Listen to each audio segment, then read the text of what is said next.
Mr. President, engraved on a wall at the Korean War Veterans Memorial in Washington, D.C. are these words: "Freedom is not free. Freedom is not free."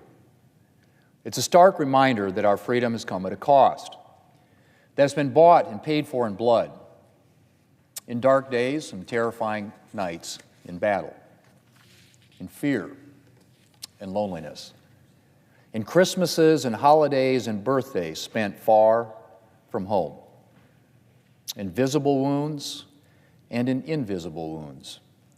And on Veterans Day, above all, we remember this.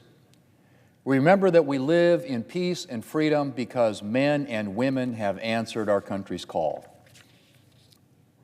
have stepped up and said, "I will serve," and have paid a price for that service. Mr. President, one of my greatest honors as a U.S. Senator is having the opportunity to interact with military veterans. And in addition to meeting veterans around South Dakota, I've had the immense privilege of visiting with veterans who come to Washington, D.C. on honor flights. For anyone not familiar with the organization, Honor Flight is a nonprofit that exists to bring military veterans to Washington, D.C. to visit the memorials that have been created in their honor.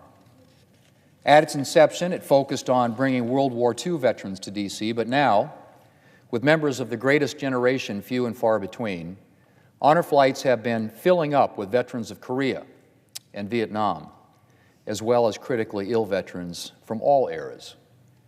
I've been lucky enough to participate in 3 honor flight visits so far this year, organized by Midwest Honor Flight, which is our local honor flight hub in South Dakota.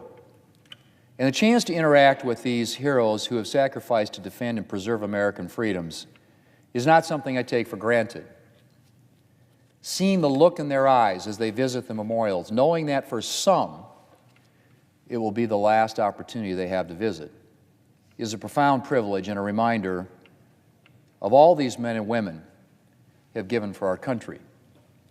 It's also deeply moving to hear from the family members who accompany these veterans, a number of whom have told me how cathartic these visits have been for their loved ones, sometimes marking the first time they've really talked about their wartime experience.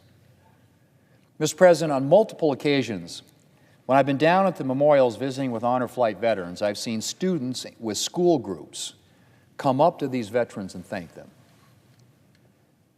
It's really an amazing thing to witness. And it's made me reflect on just how important it is that children have these opportunities to see and thank our veterans and to understand what they've given us. Ronald Reagan once said that freedom is always only one generation removed from extinction. It can't be passed on to the bloodstream. It has to be fought for and defended and handed down for our children to do the same. Or one day we will spend our sunset years telling our children's children what it was once like to live in the United States of America, where men were free. Freedom is indeed a fragile thing, Mr. President. It's easy to take it for granted when you have it, but it is not a guarantee, and it must indeed be fought for and defended constantly by each generation.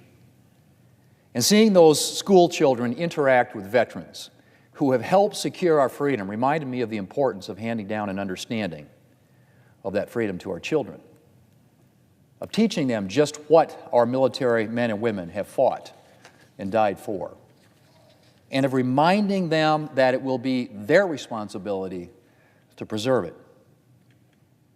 Seeing those school children and veterans interact, Mr. President, also reminded me that we should hold up our veterans to young people not just as examples to revere, but as examples to imitate. We should make sure that young people know that serving their country in the U.S. military is one of the noblest paths that they could take. And that while military life is a life of sacrifice, it is also a life of meaning and purpose, one that offers pride and brotherhood and the lasting knowledge that your labor has made a difference. Mr. President, on Veterans Day and every day, I am grateful to those who have answered our nation's call and taken up arms in defense of liberty. May God bless all the men and women who serve or have served in the United States military, and may He help us to live lives worthy of their sacrifice. Mr. President, I yield the floor.